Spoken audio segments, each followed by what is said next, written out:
Good morning जी। देखिए, इससे पहले हमने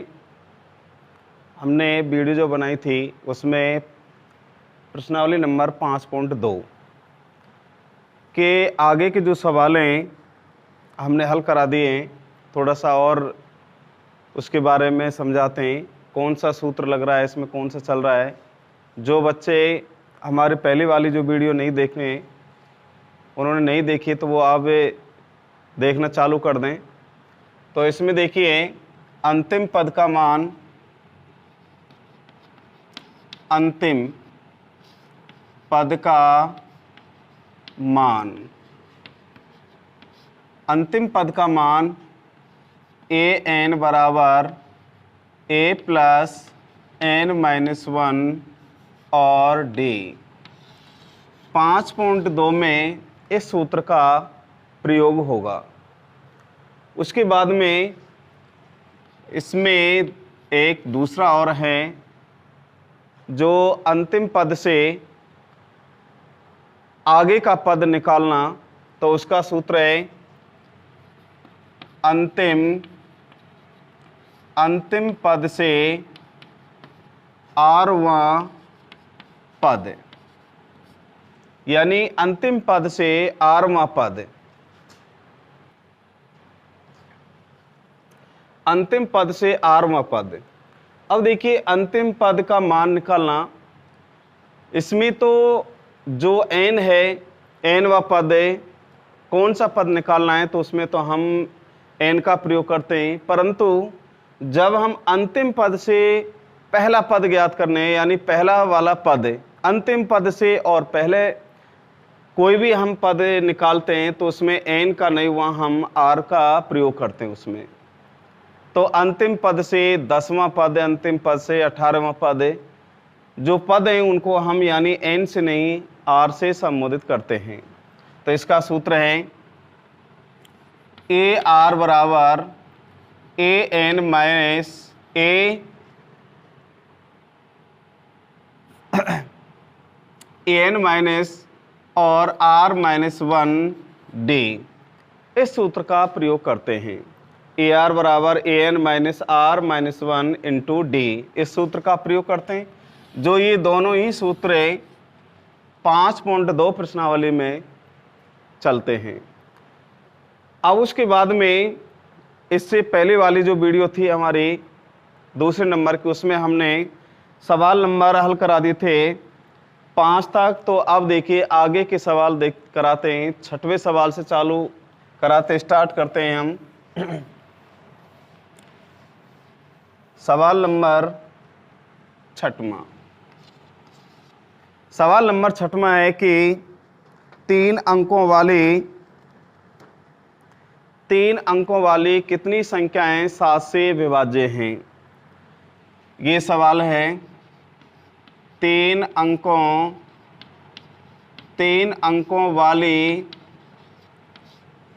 अंकों वाली कितनी संख्याएं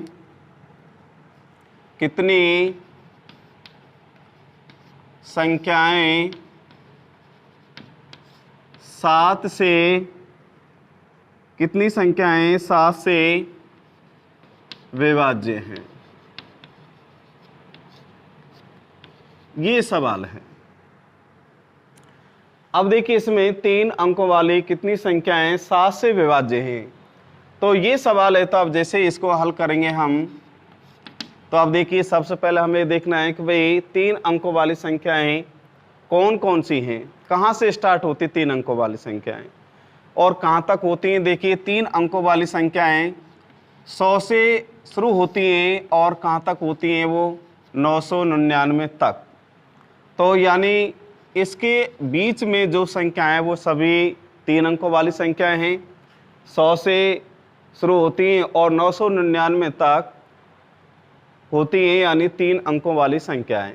अब 3 अंकों वाली संख्याएं, तो हमें इनमें से कुछ एपी बनानी है।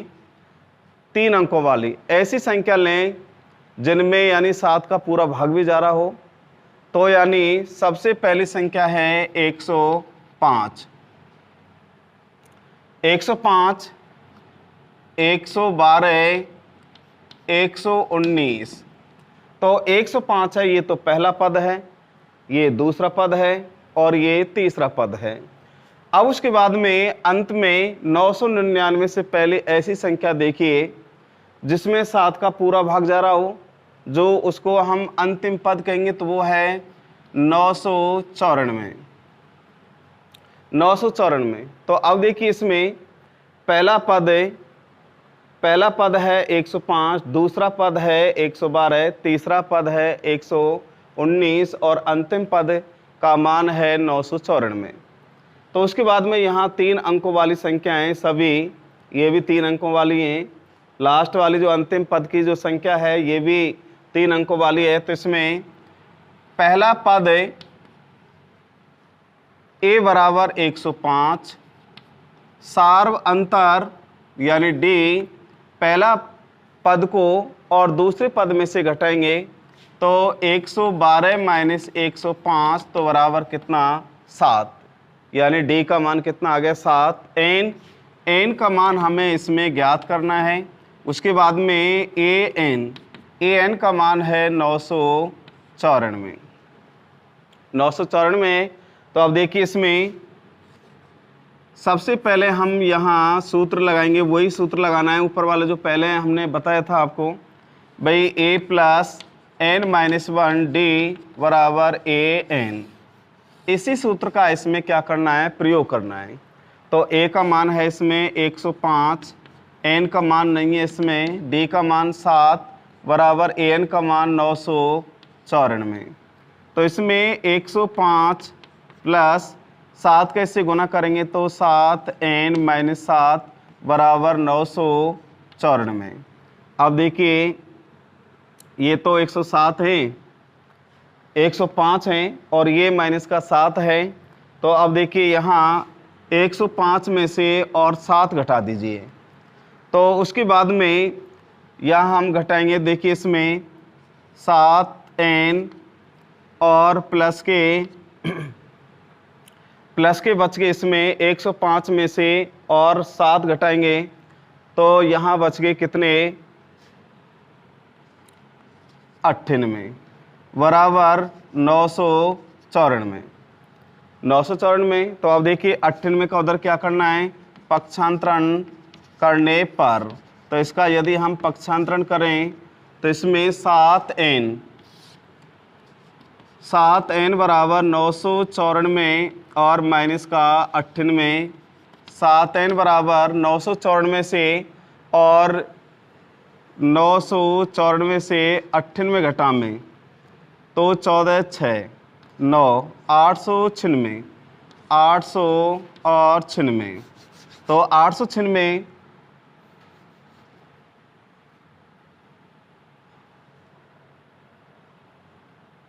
देखिए अब इसमें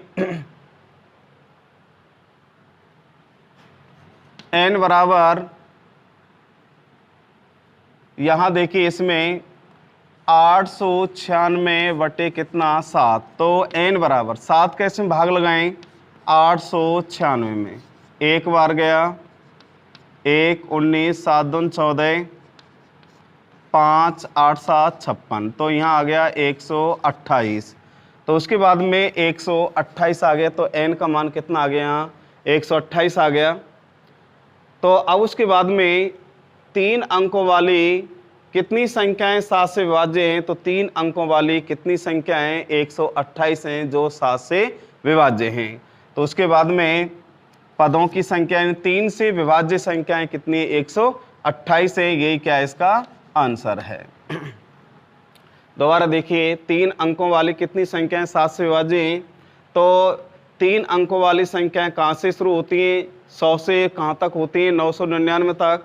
तो हम इनमें से एक एपी बनाएंगे। तो पहला पद जो आएगा 100 से आगे ऐसी कौन सी संख्या है जिसमें 7 का पूरा भाग जाएगा, तो वो कौन सी संख्या, 105। इससे अगली 112, इससे आगे की 119 है। और अब 999 से पहले वाली जो संख्या है वो है 994। तो अंतिम पद का मान आ गया 994 आ गया। पहला पद 105, उसके बाद में दूसरे पद में से और पहला पद घटाएंगे तो सार्वंतर आ गया 7 एन का मान निकालना है। एन का मान 994, सूत्र लगाना है A plus N minus 1 into D बराबर ए एन। ए का मान 105, एन माइनस 1, डी का मान 7, ए एन का मान 994। उसके बाद में 7 का एन से गुना करना है तो 105, 7 एन माइनस का 7 और 994। 105 में 7 घटा दो, कितने बच गए? प्लस के 98। 98 का उधर क्या करना है? पक्षांतरण। तो उसके बाद में 994 से 98 गए तो 896। 896 में हमें 7 का भाग लगाना है तो कितना आ गया? 128। तो इसका मतलब 3 अंकों वाली संख्याएं ऐसी कितनी है जो 7 से विभाज्य, वो कितनी है? 128 है।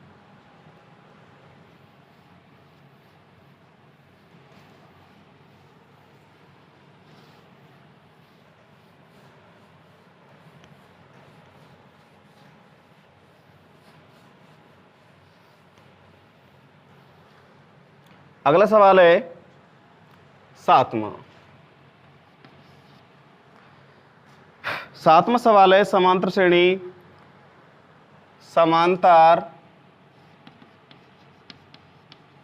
समांतर श्रेणी 10 7 4 4 का -62 का अंतिम पद से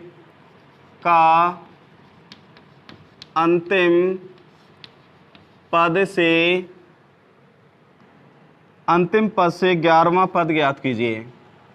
11वां पद ज्ञात कीजिए, ये सवाल है।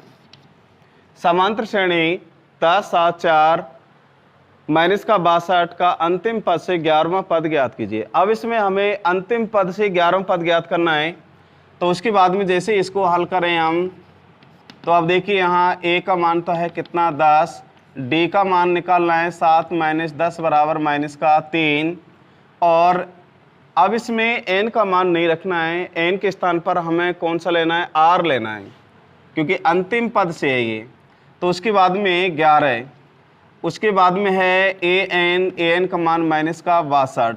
अब यहाँ सूत्र है अंतिम पद से rवां पद बराबर an minus r-1 into D, ये सूत्र लगाना है। तो उसके बाद में r कितना है? 11। an का मान कितना है? -62 माइनस r का मान 11 - 1, d का मान -3 बराबर -62 माइनस का यहाँ बच गए कितने? 10 इंटू -3 बराबर -62 माइनस और माइनस प्लस कितना? 30। तो बराबर -62 प्लस के 30, तो बच गया कितना? -32। तो इसका मतलब a11 बराबर कितना है? -32 है, जो ये क्या है? इसका आंसर है। इसका मतलब अंतिम पद से 11वें पद का मान कितना है? -32 है। तो अतः अंतिम पद से 11वें पद का मान -32 है। तो ये सवाल आ गया अंतिम पद से और अगला पद ज्ञात करना है। तो उसके बाद में यहाँ a का मान है 10, d का मान 7 में से -10 घटाएंगे तो -3, r यानी अंतिम पद से 11वां पद जो है वो 11 है, r का मान 11, an का मान -62, अंतिम पद से rवां पद an बराबर an minus r-1 into D. उसके बाद में a11 बराबर -62 -11 -1 -3, यहाँ बच के 10 और 3 गुना करेंगे तो प्लस के आ गया 30। -62 में से 30 घटा दो -32। तो इसका मतलब अंतिम पद से 11वें पद का मान कितना है? -32 है। अब देखिए अगला जो सवाल है 8वां, ये भी बिल्कुल ऐसा ही है और यही सूत्र लगाना है इसमें भी हमें।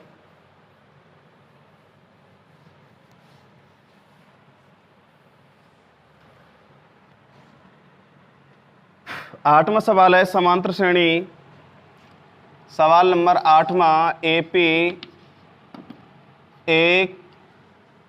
1 और 4 7 10, 1 4 7 10 का 88 में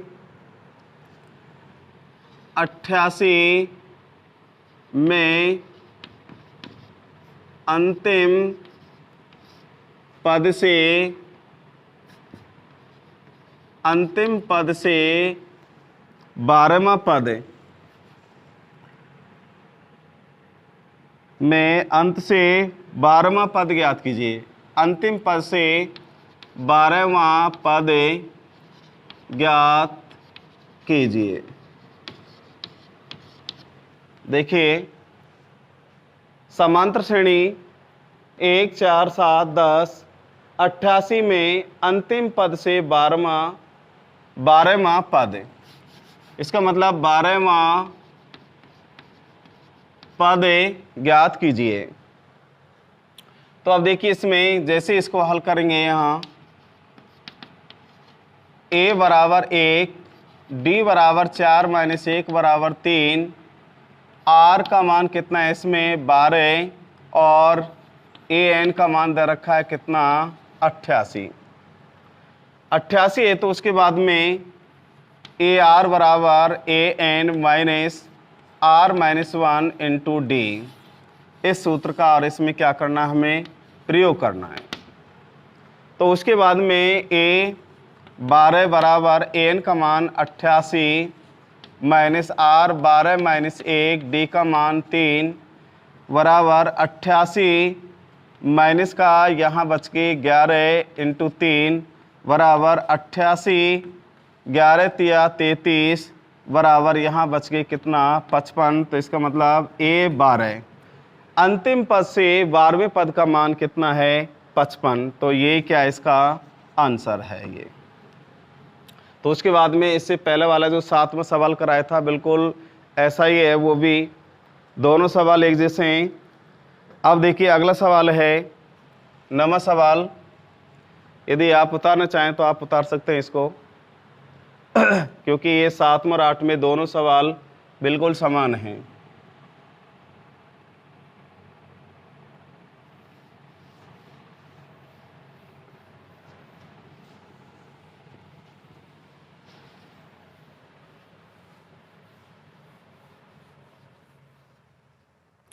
अब 9वां सवाल है, एक समांतर श्रेणी में 60 पद हैं। यदि उसका प्रथम पद अंतिम पद 7 तथा 125 है तो उसका 32वां पद ज्ञात कीजिए। अब उसके बाद में देखिए 9वां सवाल है, तो इसमें a दे रखा है, पहला पद दे रखा है इसमें कितना 7 है और an दे रखा है 125 और n का मान दे रखा है कितना 60 है। तो ये कह रहा है कि एक समांतर श्रेणी में 60 पद हैं। यदि उसका प्रथम पद तथा अंतिम पद क्रम से 7 तथा 125 है तो उसका 32वां पद ज्ञात कीजिए। तो हमें इसका 32वां पद ज्ञात करना है। तो 32वें पद ज्ञात करने के लिए सबसे पहले हमें d का मान निकालना है, यानी सार्व अंतर ज्ञात करना है। इसमें सवाल में दिया हुआ है पहला पद 7, अंतिम पद का मान 125, पदों की संख्या दर की 60, तो इसमें d का मान निकालना है। और जब d का मान आएगा तो हम उसके बाद में 32वें पद का मान निकाल सकते हैं। तो अब देखिए इसमें सूत्र है इसका a plus n minus 1 into D बराबर an। इस सूत्र से और इसमें पहले हमें d का मान निकालना है। a का मान 7, n का मान कितना है 60 माइनस 1 d, an का मान कितना है 125, 7 प्लस 59 d बराबर 125। 7 को उधर क्या करना है पक्षांतरण करना है।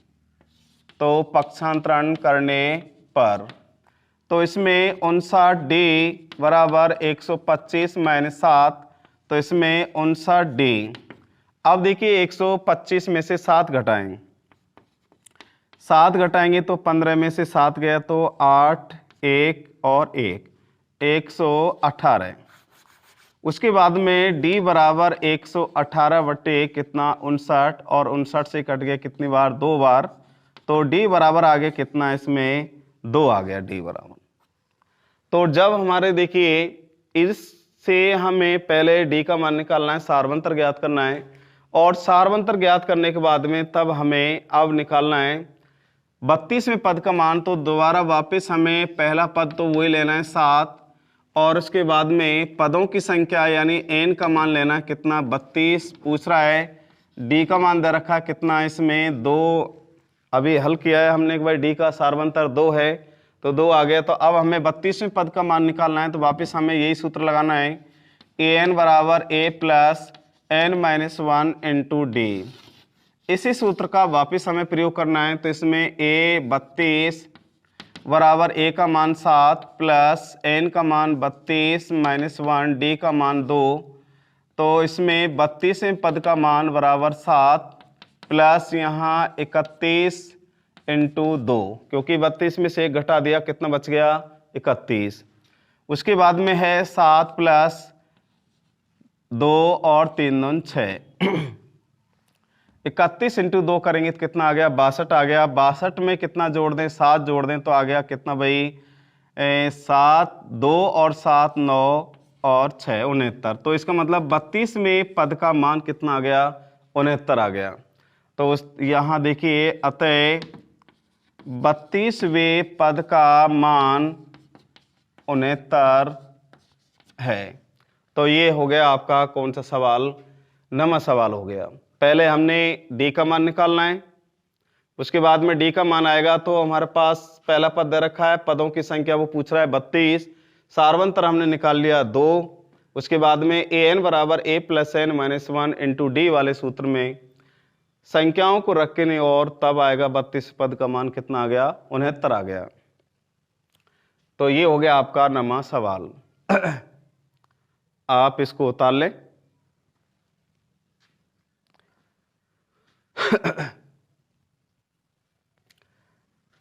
अब देखिए अगला लास्ट सवाल है 10वां सवाल है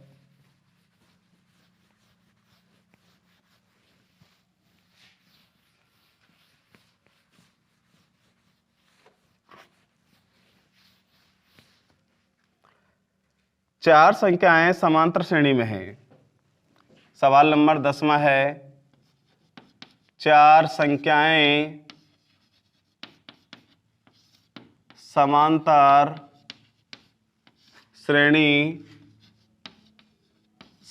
श्रेणी में हैं। उसके बाद में यदि संख्याओं का योग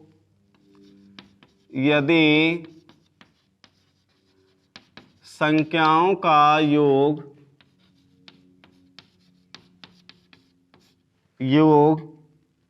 50 तथा सबसे बड़ी संख्या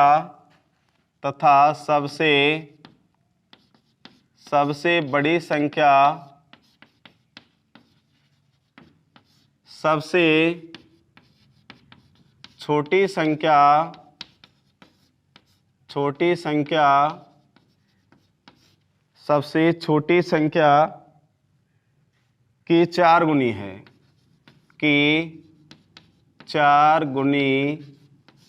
है, तो संख्याएं ज्ञात कीजिए। तो संख्याएं ज्ञात कीजिए। ये 10वां सवाल है, लास्ट सवाल है ये। 4 संख्याएं समांतर श्रेणी में हैं, यदि संख्याओं का योग 50 तथा सबसे बड़ी संख्या सबसे छोटी संख्या की 4 गुनी है तो संख्याएं ज्ञात कीजिए। अब जैसे ही देखिए इसको हल करें तो उसके बाद में 4 संख्याएं समांतर श्रेणी में हैं, तो हमें संख्या लिखनी है 4 संख्याएं। 4 संख्याएं, पहली हो जाती है ए, दूसरी हो जाती है ए प्लस डी, और तीसरी ए प्लस 2d, और चौथी हो गई ए प्लस 3d। तो ये तो पहली संख्या है, ये दूसरी है, ये तीसरी है, और ये कौन सी है? चौथी संख्या है। अब आप करेंगे कि भाई यहाँ 2d कैसे आ रहा है? ये देखिए इस प्रकार से आ रहा है कि मान लीजिए पहला पद है, पहली जो संख्या है a1 जो a है, परंतु हमें a2 का मान निकालते हैं, तो a में हम क्या करते हैं? सार्वंतर को जोड़ते हैं। पहले पद में यदि हम सार्वंतर जोड़ते हैं तो दूसरा पद आता है, और जैसे ही हम तीसरा पद निकालेंगे तो तीसरे पद निकालने के लिए दूसरे पद में हमें फिर सार्वंतर जोड़ना है। तो देखिए इसमें a प्लस d, ये तो है ही दूसरा पद, तो इसमें d और जोड़ेंगे तो आ जाएगा a प्लस d, और d कितना? 2d। तो इसका मतलब तीसरा पद आ गया a प्लस 2d आ गया।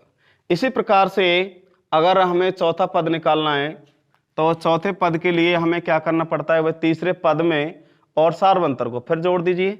तो उसके बाद में तीसरा पद है a प्लस 2d, और इसमें फिर d जोड़ें तो a प्लस 2d और 1d कितने हो गए? 3d, यानी 3d।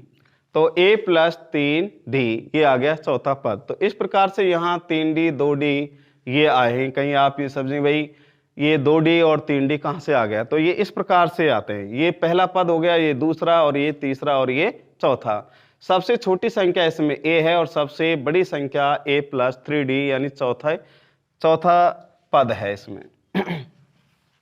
तो अब उसके बाद में देखिए सबसे पहले सवाल में कह रहा है कि भाई 4 संख्याएं समांतर श्रेणी में है। तो हमने 4 संख्याएं लिख ली, a, दूसरी है a प्लस d, तीसरी है a प्लस 2d, और चौथी है a प्लस 3d। उसके बाद में यदि आगे कह रहा है यदि संख्याओं का योग 50 है, तो सभी जो समांतर श्रेणी में हमारे जो समांतर श्रेणी 4 हैं, इन चारों का योग कितना है? 50 है। तो उसके बाद में संख्याओं का योग देखिए, संख्याओं का योग कितना भाई? 50 है। तो इसमें सबको जोड़ना है a प्लस d, तीसरा पद है a प्लस 2d, और चौथा पद है a प्लस 3d बराबर कितना? 50। अब उसके बाद में देखिए यहाँ a को जोड़िए सबसे पहले, a और a कितनी? 1 2 3 और 4। तो यहाँ आगे 4a आ गया, 1 2 3 और 4। उसके बाद में आप d को जोड़ते हैं। देखिए 1d ये रही, 2d ये रही, 2d और 1d 3d, और 3d कितनी हो गया? 6d हो गया। उसके बाद में कितना आ गया? 50 आ रहा है बराबर में। 2 इसमें से कॉमन लेते हैं तो 2 से 4 कट गया, 2a बार, 2 से 6 कट गया, 3d बार बराबर 50। तो इसमें 2a प्लस 3d बराबर 50 बटे कितना? 2 का इसमें 50 में भाग देंगे कितनी बार? 25 बार। 2a प्लस 3d बराबर कितना? 25। समीकरण नंबर बन गया यहाँ कौन सा? पहला बन गया। दोबारा देखिए 4 संख्याएं हमारी ये हैं, ये पहली संख्या, ये दूसरी, ये तीसरी, और ये चौथी। ये छोटी संख्या और ये कौन सी है? बड़ी है। उसके बाद में संख्याओं का योग कितना है? 50 है। उसके बाद में इन सभी संख्याओं, चारों संख्याओं जोड़ें जो समांतर श्रेणी में, तो उसका योग 50 आ रहा है। तो इसमें 4a 6d, 1d और 2d 3 और 3 कितने हो जाते हैं? 6। 2 इसमें से कॉमन ले लिया हमने तो आ गया 2a प्लस 3d, 2 से 50 कट गया 25 बार। तो यहाँ बन गया समीकरण नंबर पहला। अब उसके बाद में आगे कह रहा है कि सबसे बड़ी संख्या सबसे छोटी संख्या की कितनी? 4 गुनी है भाई। तो अब उसके बाद में 4 गुनी है। तो देखिए सबसे पहले कि ये तो हो गया पहला। अब आगे कह रहा है कि भाई 4 गुनी है सबसे बड़ी संख्या और सबसे छोटी संख्या की कितनी गुनी है? 4 गुनी है। तो हमारी सबसे छोटी संख्या तो कौन सी है? देखिए a है। सबसे बड़ी संख्या कौन सी है? a प्लस कितना भाई? 3d। ये छोटी संख्या और ये कौन सी है? बड़ी। तो वो कह रहा है कि जो सबसे बड़ी संख्या है वो सबसे छोटी संख्या की कितनी गुनी है, 4 गुनी है। इसका मतलब 4 गुनी, गुनी का मतलब यानी गुना करना। तो अब उसके बाद में जब हम पहले ही संख्या का और 4 से गुना कर देंगे तो वो सबसे बड़ी संख्या की क्या आएगी, बराबर आती है। तो उसके बाद में ये, तो अब देखिए इसमें a का इधर क्या करना है, पक्षांतरण। तो यदि हम इसका पक्षांतरण करें तो पक्षांतरण करने पर 4a माइनस का a बराबर 3d। अब देखिए यहाँ 4 में से और एक a घटा दिया तो आ गया कितना भाई, 3a बराबर 3d। उसके बाद में देखिए यहाँ a बराबर 3d बटे 3, 3 से 3 कट गया तो a बराबर कितना आ गया, d आ गया। इसका मतलब जो a और d दोनों कैसी हैं, बराबर हैं। a का मान आएगा वही d का मान होगा और d का मान आएगा वही a का मान होगा। तो अब उसके बाद में a के मान को और समीकरण नंबर 1 में रखने पर, इसका मतलब समीकरण नंबर 1 में रख दें। तो समीकरण नंबर 1 हमारा पहला है 2a प्लस 3d बराबर कितना, 25। तो a का मान कितना है, d है, तो यहाँ रख देंगे हम। देखिए 2d प्लस 3d बराबर 25, 3d और 2d कितने हो गए, 5d बराबर कितना, 25। तो d बराबर 25 बटे 5, 5 से कितनी बार ये, 5 बार, तो d बराबर कितना आ गया, 5 आ गया। अब उसके बाद में जो d का मान 5 है, जो d है वही क्या है यहाँ a, क्योंकि दोनों क्या है, बराबर है। तो बराबर है तो इसका मतलब a का मान भी कितना है, 5 है। तो a और d दोनों का मान कितना आ गया, 5 आ गया। 5 आ गए तो उसके बाद में लास्ट में कह रहा है कि वही संख्याएं ज्ञात कीजिए। फिर कौन कौन सी है, तो इसका मतलब पहली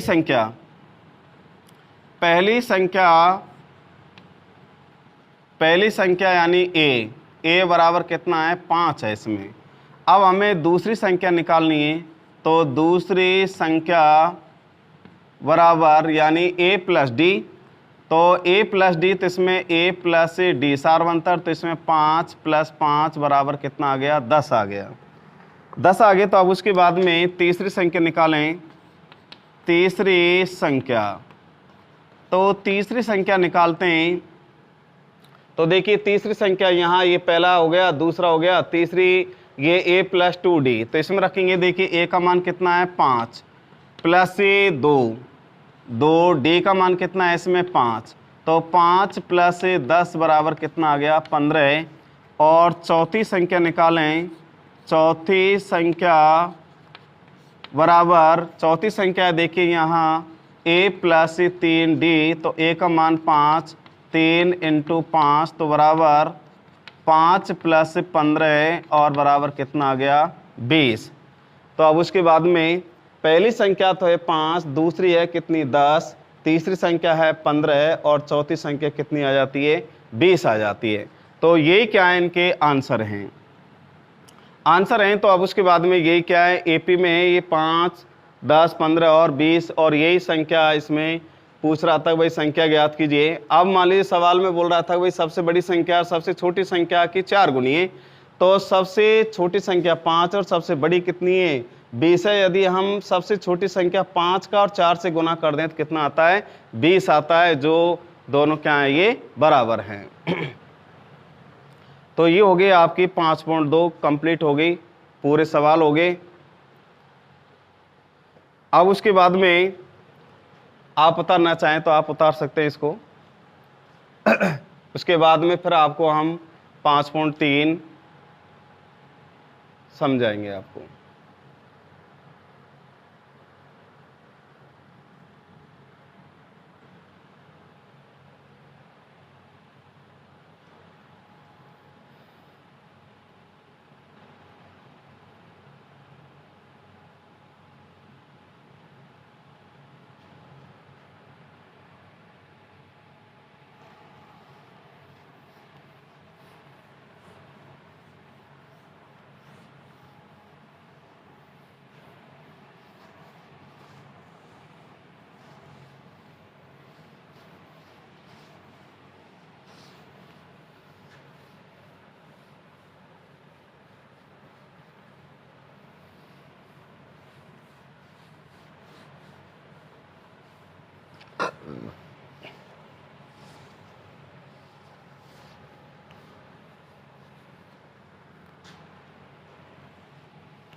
5.3।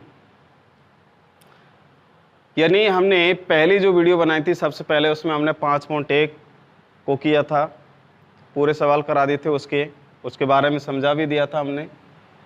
और दूसरी वीडियो जो है हमारी उसमें 5.2 है, जो 5.2 में सवाल नंबर हमने कराए थे 5 तक उसमें।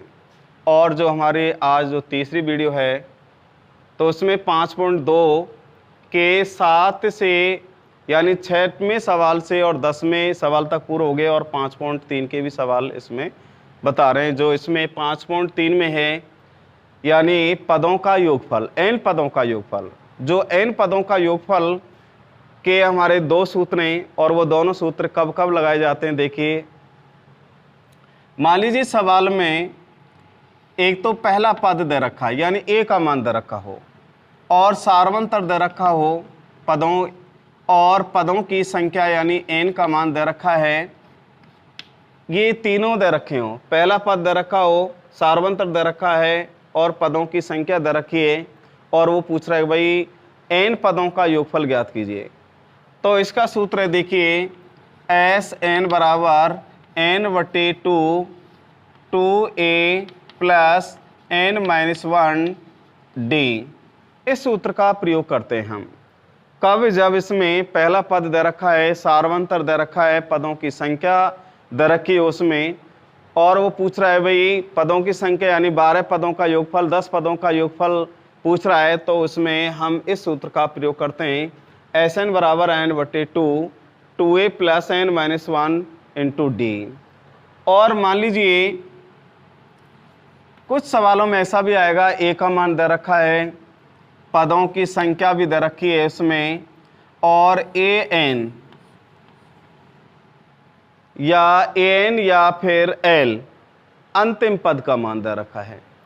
यदि ये तीनों हैं तो इसमें सूत्र होगा Sn बराबर n/2 a प्लस an। तब हम इस सूत्र का प्रयोग करते हैं कब, जब इसमें पहला पद दे रखा है, उसके बाद में सार्व अंतर नहीं दे रखा हो, और क्या दे रखा हो, पदों की संख्या, और यानी अंतिम पद का मान। अंतिम पद का मान, पदों की संख्या, पहला पद, ये तीनों दे रखे हैं, तो हमें ये सूत्र लगाना है, इस सूत्र से इसका योगफल ज्ञात करना है। और उसके बाद में यदि पहला पद सार्वंतर, पदों की संख्या दे रखी है, तब हम इस बड़े वाले सूत्र का प्रयोग करते हैं। कुछ सवाल ऐसे भी होंगे जिनमें पहला पद भी दे रखा हो, पहले पद का मान भी दे रखा है, डी का मान भी दे रखा है, और एन का मान भी दे रखा है, और ए एन भी दे रखा हो। इसका मतलब यानी चारों ही दे रखे हों, तो हम, और फिर पूछ रहा है यानी पदों की संख्या, तो इनमें से आप कोई सा भी सूत्र लगा सकते हैं। इसको लगाएंगे तो भी आंसर वही आएगा, और इस सूत्र का प्रयोग करेंगे तो भी आंसर वही आएगा, अलग नहीं आएगा। फिर हम कोई सा भी इनमें से एक सूत्र लगाना है। तो ये हो गया आपका 5.3 के जो सूत्र है, इसमें चलेंगे, दोनों सूत्र चलेंगे इसमें यही। तो आप देखिए इसमें